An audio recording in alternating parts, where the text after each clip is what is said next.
Hello everyone. Nous chez vous, c'est vous et nous.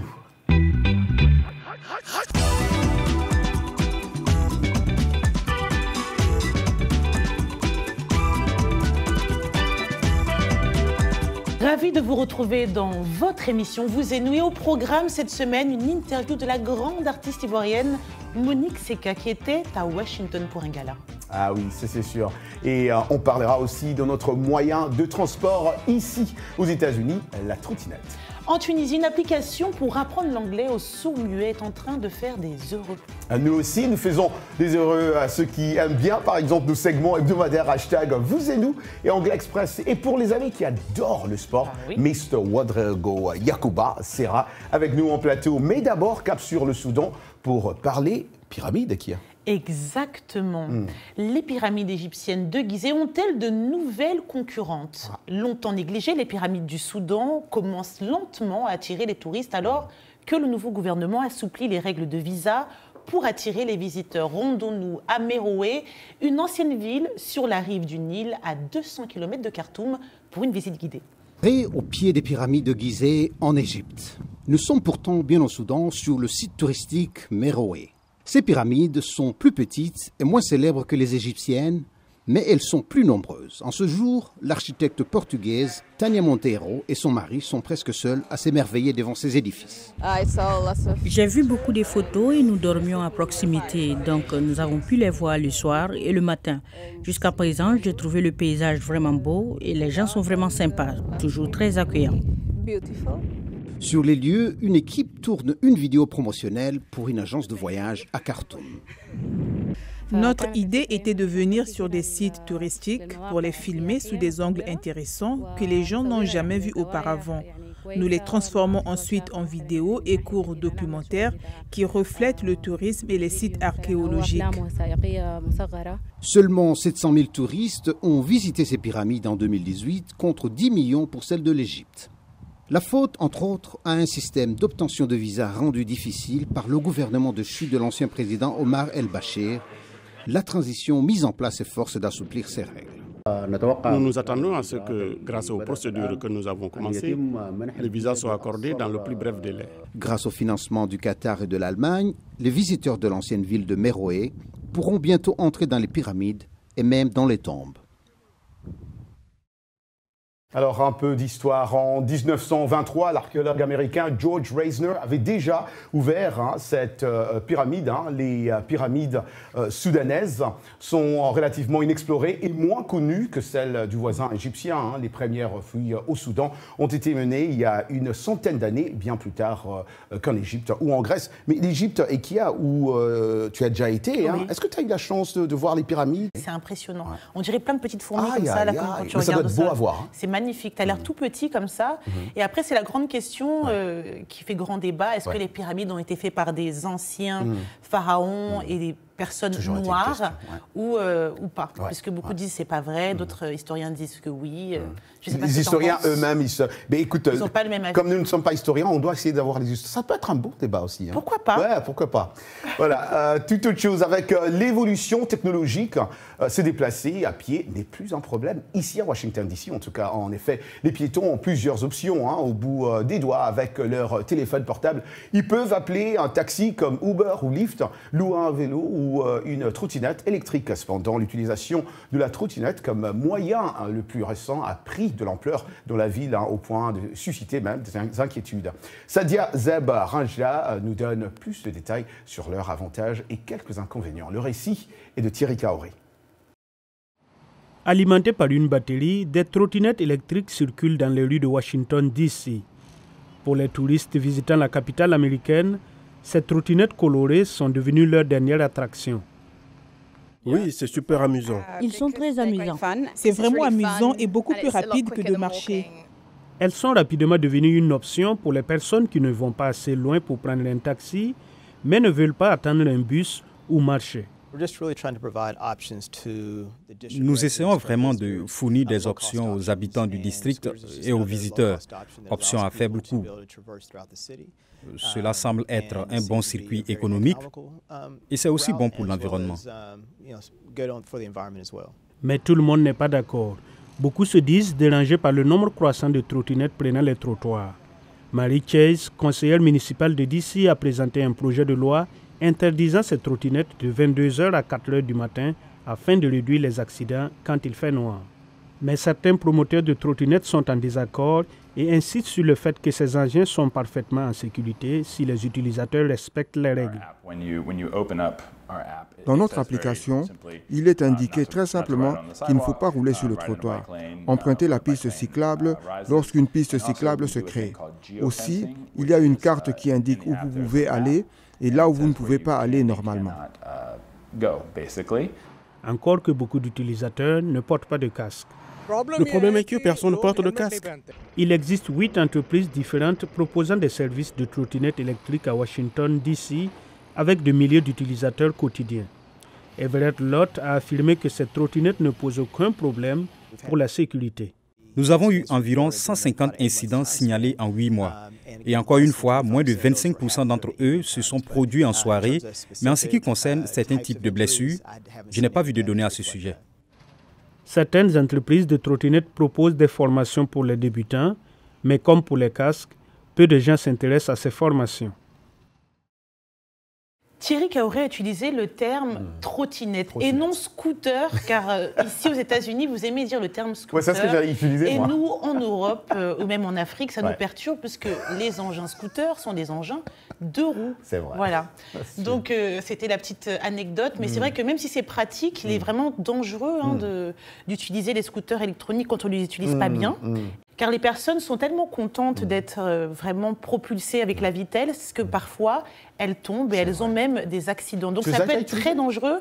Je les ai utilisés, mais franchement, je fais attention. Parce que même si on a entendu dans le reportage qu'entre 22h et 4h du matin, c'est prohibé, ça peut paraître frustrant, mais si ça peut sauver des vies, moi je suis pour. Mais c'est vrai que c'est super rapide d'être sur la trottinette, tu vas beaucoup plus vite que si tu courais ou autre, et puis tu ne transpires pas. Ça, c'est qui est bien donc, aussi. Donc c'est vraiment sympa. Ah oui. On passe à présent à toute autre chose avec la rubrique Sportissimo avec Yacouba Ouedraogo.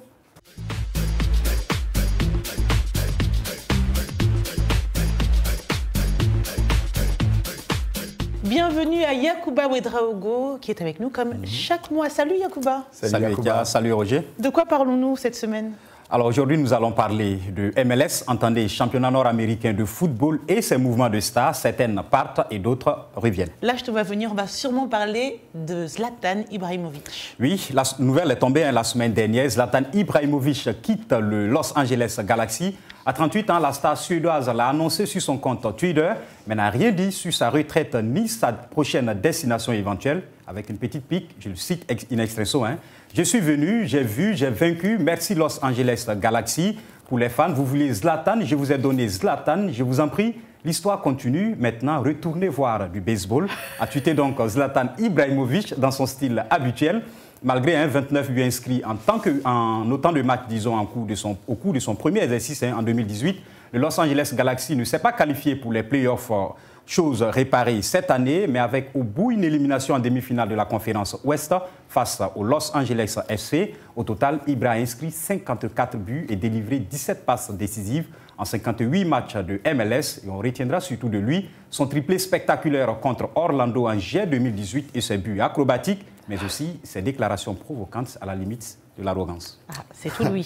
Ça, c'est purement lui. Trop bien le sport. Alors, Ibra s'en va, lui, mais Titi revient. Oui, mais pas en tant que joueur. Thierry Henry s'est relancé dans le championnat nord-américain de football.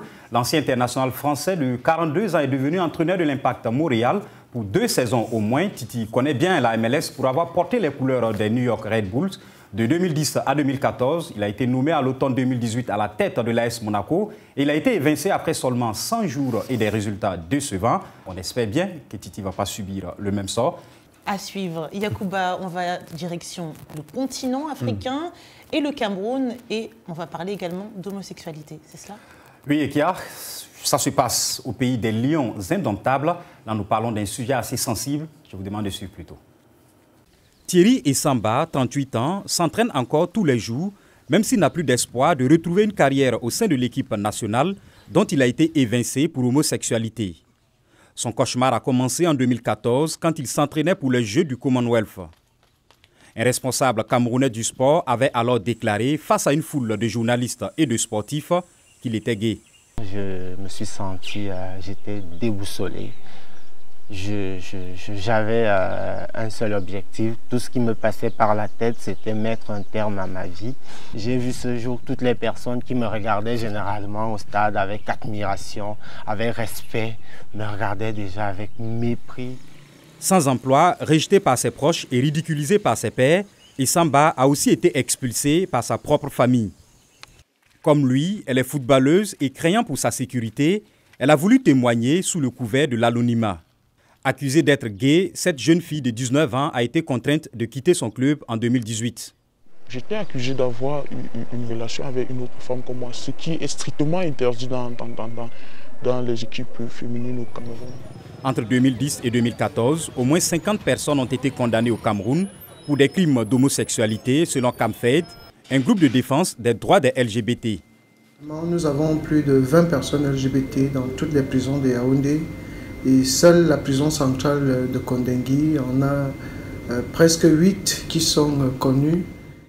Essamba bénéficie du soutien de l'ONG Lawyers Without Borders. Quant à Steny, elle a jusqu'ici échappé au traitement du viol infligé par ce qu'elle appelle des sorciers docteurs aux filles soupçonnées d'être lesbiennes. Merci Yacouba. Merci à vous. Merci beaucoup Yacouba. Au prochain mois. Oui. Super. Et voilà, dans notre question hashtag vous et nous de cette semaine, nous restons dans le même sujet. L'homosexualité est condamnée par la loi dans plus de 36 États en Afrique. Elle est considérée par la société comme un crime, une pratique non naturelle, une malédiction. Elle souffre d'une illégitimité sociale. Alors la question qu'on vous a posée cette semaine, pensez-vous que les homosexuels finiront par être acceptés dans la société africaine? Pourquoi? Pourquoi pas? Et expliquez vos réponses. Vous étiez nombreux à répondre sur notre page Facebook. Enoch Itakoyo Bangui, RCA Baramomingi, d'abord à vous. Impossible, cela ne se produira pas en Afrique. Un bon Africain ne pourra jamais obéir à ces pratiques inhumaines. C'est totalement contre la croyance des Africains. Dessange Kavira Goma en République démocratique du Congo, à l'allure où vont les choses, elle finira par être officialisée, acceptée dans bien des pays car les Occidentaux y tiennent. Donna Kassenga, Kassai RDC, c'est vrai que l'Afrique copie tout ce qui se passe sous d'autres cieux, mais avec les traditions africaines, l'homosexualité ne passera jamais. Kambale Mungulu Simon à Kigali au Rwanda, dans nos coutumes, l'homosexualité est une impureté grave, difficile qu'elle puisse être acceptée. On sent vraiment que c'est... ils ont donné leur avis. Ouais, ils ont donné en tout cas leur avis. Moi, je me retiens de donner le mien. Moi aussi. C'est déjà le moment de prendre une courte pause. On se retrouve dans quelques instants. À tout de suite.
Santé, bien-être, sport, beauté, nouveauté.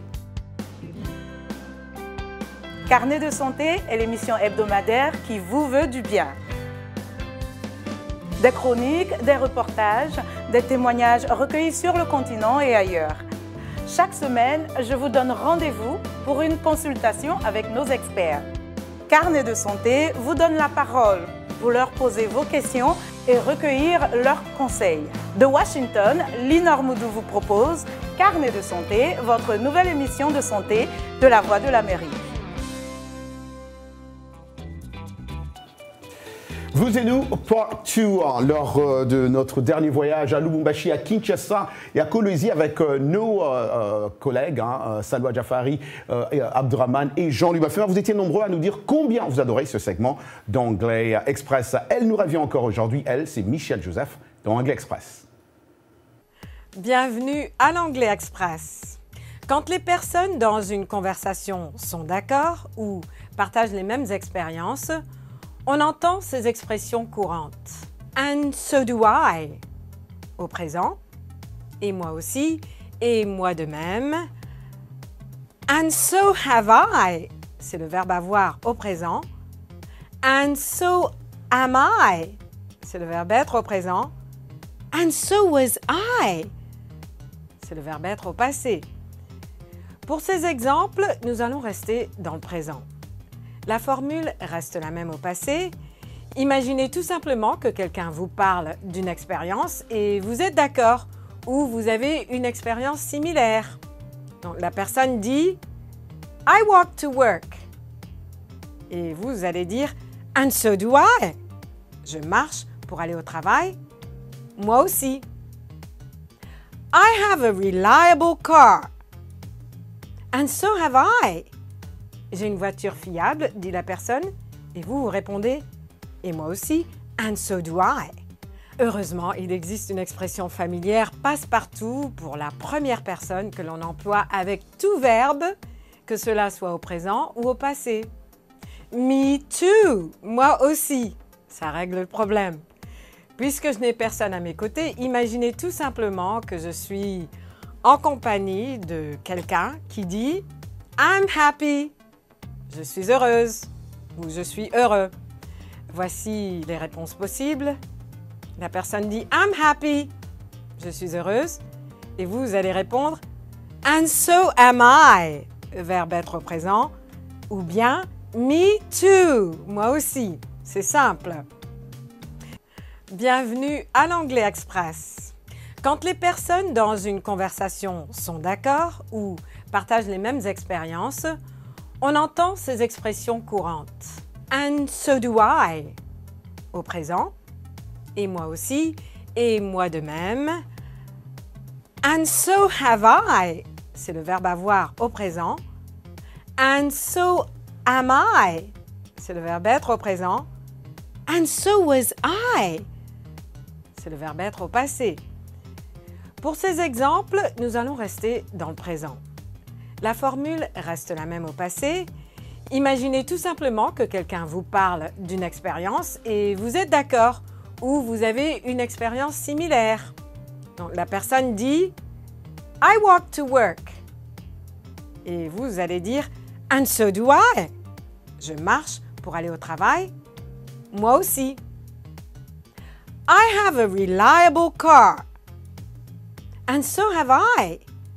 J'ai une voiture fiable, dit la personne, et vous répondez « Et moi aussi, and so do I ». Heureusement, il existe une expression familière passe-partout pour la première personne que l'on emploie avec tout verbe, que cela soit au présent ou au passé. Me too, moi aussi, ça règle le problème. Puisque je n'ai personne à mes côtés, imaginez tout simplement que je suis en compagnie de quelqu'un qui dit « I'm happy ». Je suis heureuse ou je suis heureux. Voici les réponses possibles. La personne dit « I'm happy ». Je suis heureuse. Et vous allez répondre « And so am I », verbe être au présent. Ou bien « Me too », moi aussi. C'est simple. Et voilà pour l'Anglais Express. Merci Michel. Merci Michel. Vous pouvez retrouver toutes nos leçons sur notre site voafrique.com, rubrique Vous et nous. Place à présent à notre rubrique Actualité, le Festilag, le Festival des Lacs et Lagunes, qui en est à sa 8e édition, a refermé ses portes le week-end dernier à Atekoubé, donc commune d'Abidjan, en Côte d'Ivoire. C'était du 12 au 16 novembre dernier. 50 films étaient au programme pour célébrer le 7e art. On peut aussi parler d'un moment fort qui a eu lieu avec l'Assemblée générale des comédiennes africaines, parmi lesquelles de nombreux nombreuses personnalités comme la Nigérienne Salika Souley, la Sénégalaise Thérèse Bissine Diop, la Malienne Fatoumata Koulibaly et également l'Ivoirienne Anne Kassou Diop et aussi beaucoup de personnes de la nouvelle génération comme Amoutati, la Dame de Fer que nous avions reçue. Un festival à suivre de très près. Rendez-vous donc pour la 9e édition. Taylor Swift pourra bien chanter ses tubes lors de la cérémonie des American Music Awards la semaine prochaine. Après plusieurs jours de discussion, l'ex-label de la chanteuse a annoncé un accord avec la société de production de la cérémonie. Il survient après 4 jours de polémique lancée par la star de 29 ans qui avait accusé jeudi dernier dans un billet de blog les dirigeants de Big Machine Scooter, Brown et Scott Brochetta, de vouloir lui interdire de chanter ses tubes passés lors de la cérémonie. En tout cas, en ce moment, elle n'a plus à s'inquiéter parce qu'elle pourra chanter. Tout autre chose. En Tunisie, un professeur d'anglais a développé une application mobile qui utilise des vidéos interactives pour aider les étudiants sourds-muets à apprendre l'anglais plus facilement. Un reportage de Jed Abdeloui et Mied Sash Eldin que j'ai repris pour vous. Soucieux de favoriser l'accès à l'instruction pour tous, Manal Bargaoui, professeur d'anglais tunisien, a eu l'ingénieuse idée de créer « Apprendre l'anglais à travers les signes », une application pour faciliter l'apprentissage de l'anglais pour les sourds-muets. L'application est conçue pour cette catégorie, pour ceux qui ne peuvent pas se rendre à l'ONG et peuvent utiliser l'application gratuitement à partir de chez eux. L'application comprend un livre simple à utiliser ainsi qu'une nouvelle fonctionnalité, la vidéo. Il s'agit généralement de chansons traduites de l'anglais en langue des signes tunisienne. À la fin, un test avec des questions et des énigmes est proposé à la personne muette, une formule qui semble séduire les étudiants qui n'avaient guère eu l'occasion d'apprendre l'anglais à l'école. Quand j'étais jeune, je fréquentais une école ordinaire. Je me sentais inférieur aux autres étudiants. Ils n'utilisaient pas la langue des signes, ce qui m'avait confondu et je ne pouvais plus me débrouiller. Déjà auteur du livre « Let's End Speak English », le professeur d'anglais de 28 ans a autofinancé ce projet. Quand je suis arrivée à l'ONG ici, j'ai constaté qu'il y avait beaucoup de problèmes liés à l'éducation ou à la société. En tant que professeur d'anglais, j'ai pensé que je devrais leur apprendre l'anglais après avoir appris moi-même la langue des signes pour que ce soit la première fois qu'une personne enseigne l'anglais en utilisant la langue des signes tunisienne. Une méthode qui fera sans nul doute de nouveaux adeptes. Bravo à ce prof et à plusieurs autres chercheurs qui essayent de faire la différence. Un des principaux challenges auxquels doivent faire face les personnes touchées par la surdité ou le mutisme est celui de se faire comprendre par les individus qui les entourent. Entre sourds et muets, le langage de signes a été développé pour cet usage, mais le pourcentage de gens non infirmes qui connaissent ce langage utilisant les mains est infime. C'est en se basant d'ailleurs sur ce constat que plusieurs autres entités ont décidé de se lancer dans des recherches pour remédier à ce problème. Donc bravo à tous ceux qui sont en train d'essayer de faire la différence encore une fois. Roger, pour dire merci, en langage des signes, on va l'apprendre aux téléspectateurs. Oui. Ah ben merci Ekia, ça je viens juste apprendre aussi. Voilà. On apprend chaque jour. Merci Ekia. L'artiste Monique Seka, auteur de Missoua, comme chantait trop bien, je pense qu'Ekia chante mieux que moi. Moi, je connais seulement Okama. Voilà.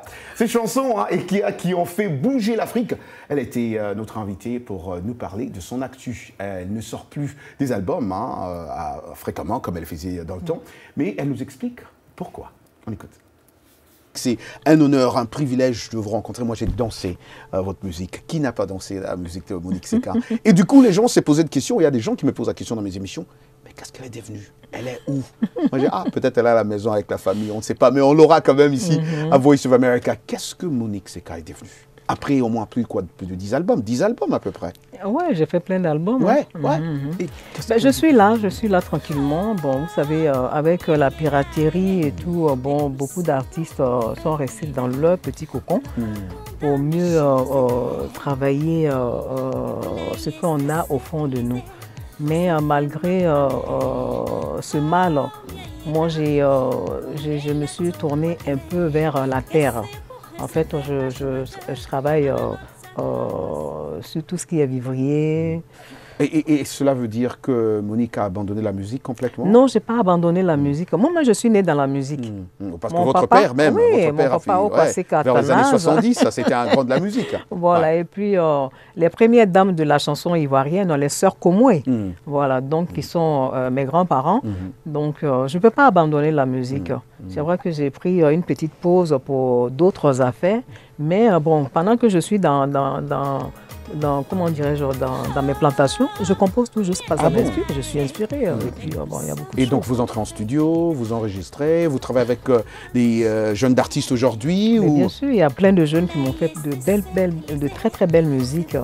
Donc, je suis en train de travailler tranquillement et en même temps, je prépare l'album et aussi les 30 ans plus de 30 ans de carrière. Voilà, que nous sommes en train de préparer. Ouais, mais je ne fais pas de tapage. Pas de tapage encore. Non. Et donc ça sera un album, ça sera... Oui, un album complet et puis qui va suivre des 30 ans de carrière où je vais inviter pas mal d'artistes de différents pays qui vont venir supporter et puis voilà. Quoi. Donc là, vous allez refaire certains sons, Miss au moins, et toutes ces belles chansons qui étaient dans cet album-là, ouais.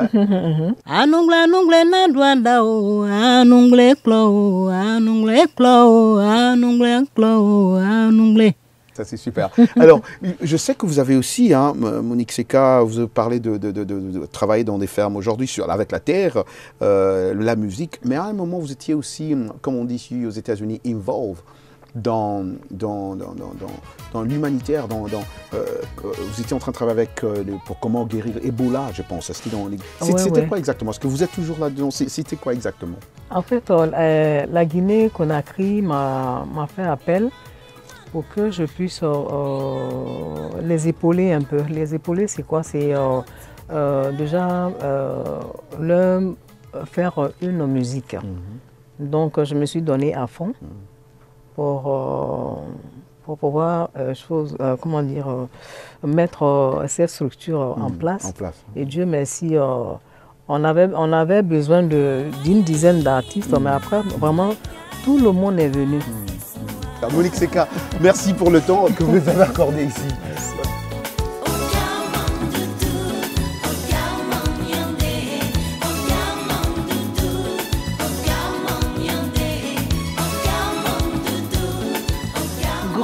Qui s'est également produite à l'orchestre de la RTI, Télévision nationale ivoirienne. Et pour les nombreux jeunes qui regardent et qui ne connaissent pas, elle était et elle est toujours une grande fierté de la culture ivoirienne.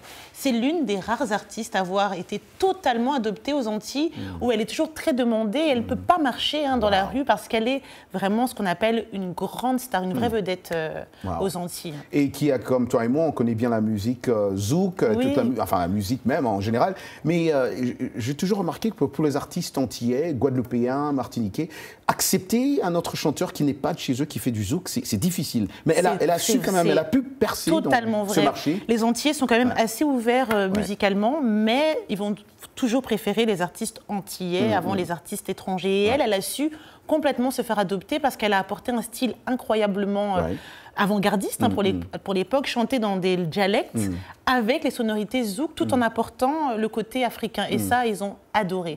Et pour ceux qui ne connaissent pas, on va se quitter avec Missoua, l'un de ses titres. On chante un peu sur cette chanson-là. J'ai vu dans ton regard. Dans mon regard. Chante, Missoua, Madame Missoua.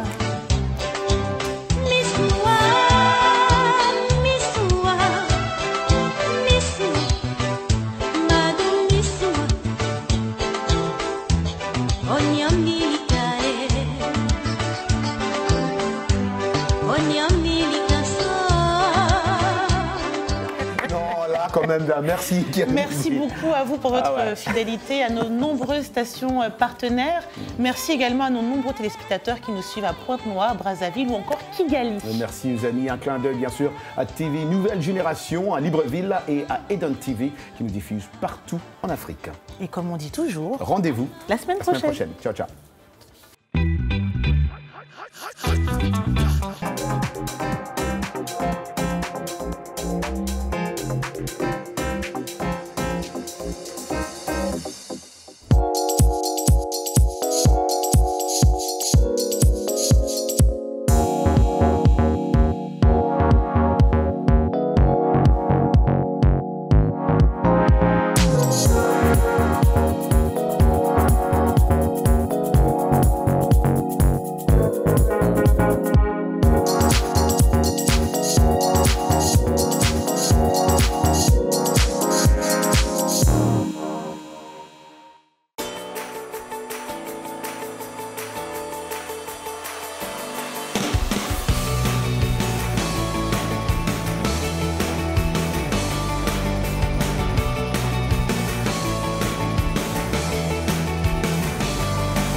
Santé, bien-être, sport, beauté, nouveauté. Carnet de santé est l'émission hebdomadaire qui vous veut du bien. Des chroniques, des reportages, des témoignages recueillis sur le continent et ailleurs. Chaque semaine, je vous donne rendez-vous pour une consultation avec nos experts. Carnet de santé vous donne la parole pour leur poser vos questions et recueillir leurs conseils. De Washington, Linor Moudou vous propose Carnet de santé, votre nouvelle émission de santé de la Voix de l'Amérique.